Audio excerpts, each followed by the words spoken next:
Over the years, I've been called by many names. Harold, H, Mr. Hammond when I was in school. I was even called Marty by a friend that said I didn't look like a Harold. But the name that I loved the most was Lorraine's husband.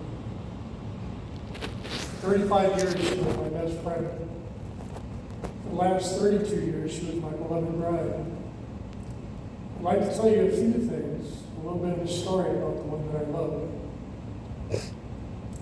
It was April 25th, 1934, a sunny Wednesday afternoon in Hollywood, California, when at 12:12 p.m., Donna Lorraine Mandy, the second child of Raymond and Leela Mandy, was born, joining her older sister Nan. Her father grew up in Wisconsin and worked as an accountant for the Southern Pipe and Casing Company. Her mother was a busy homemaker and was born and raised in Missouri. In time, they would be joined by two additional children, another sister Cheryl and a brother Rod. The family lived in Monrovia, California. She attended the Secondary Adventist Church School and then the local high school, known by its acronym, MAD, Monrovia, Arcadia, and Oregon. They were raised in what you call a proper household by the standards of the day. Children respected their parents, they did their chores, they maintained a neat, well-groomed appearance, and they knew that they represented the family whenever they were outside the home. This structure had a lasting effect because anybody that knew the Mandy sisters as adults would agree with the fact that they were all beautiful, impeccably dressed, filled with class and charm. But this didn't hinder my bride as she was growing up. She climbed trees, she built forts with her friends, like camping in the backyard. She told me stories of climbing on the roof with the sheep and then jumping off, believing that she was going to float gently to the ground. Or the time she was on the family farm and leapt out of a Lawrence hayloft door, grabbing onto the rope, only to find that her descent was quicker than expected because there was no opposing weight on the other end. She was a good student and became a talented seamstress. She was able to walk with her mother downtown looking in the storefront windows. Then they would go to the fabric store, buy some yardage, and recreate the dress that they had just seen. She graduated from high school in 1952 and was married fairly soon afterwards. She would eventually have 4 children of her own.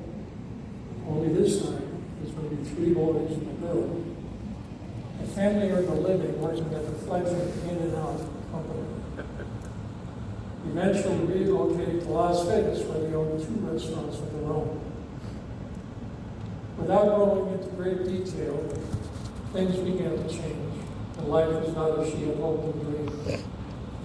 She began working in a grocery store and later moved herself and her kids to California, to the San Francisco Bay Area, where she lived with her sister Cheryl.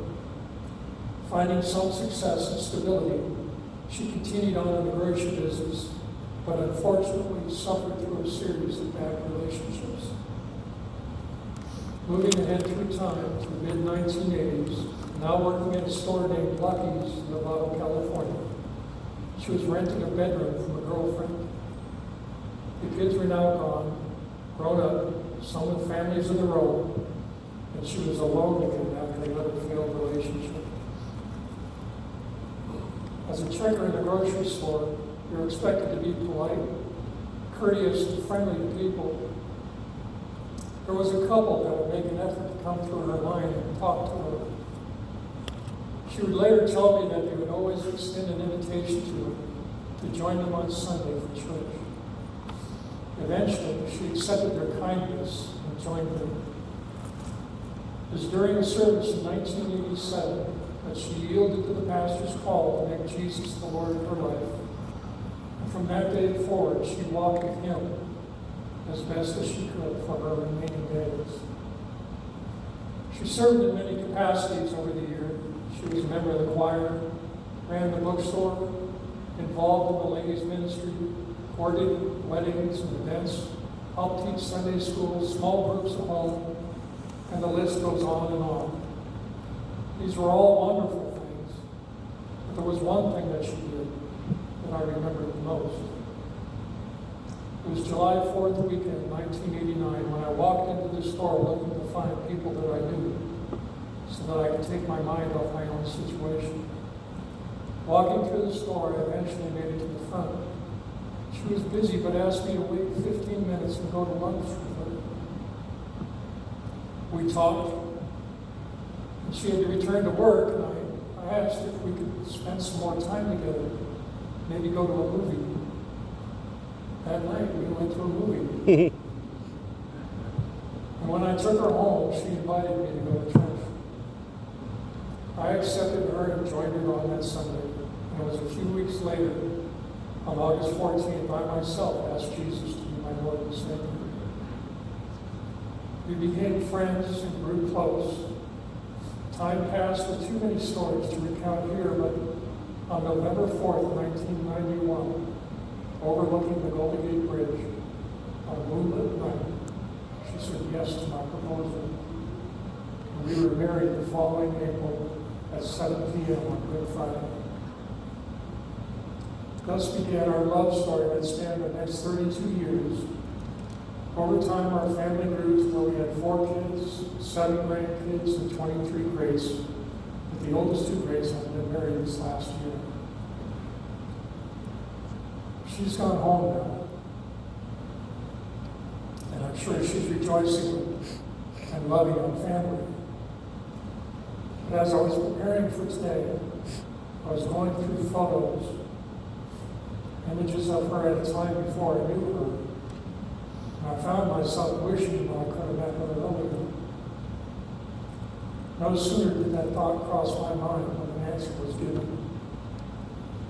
If we had met before, she still would have been that person that was hurting, brokenhearted, and damaged by life, searching for someone or something to fill the void that was inside of her. I was told once by a pastor that God's math is different than ours. In our math, we're taught that 1/2 plus 1/2 equals 1. But God takes one whole person and joins them with another whole person, making them one union with himself. God's timing was perfect. My bride needed to receive Jesus to heal her brokenness. And when she was ready, God used her to reach out to another hurting, lost soul and help show him the way. So though I miss her, I know that someday too I shall follow. And as for now, I find myself thanking God for the life that I shared with her, and the innumerable times the words, "I love you," were spoken.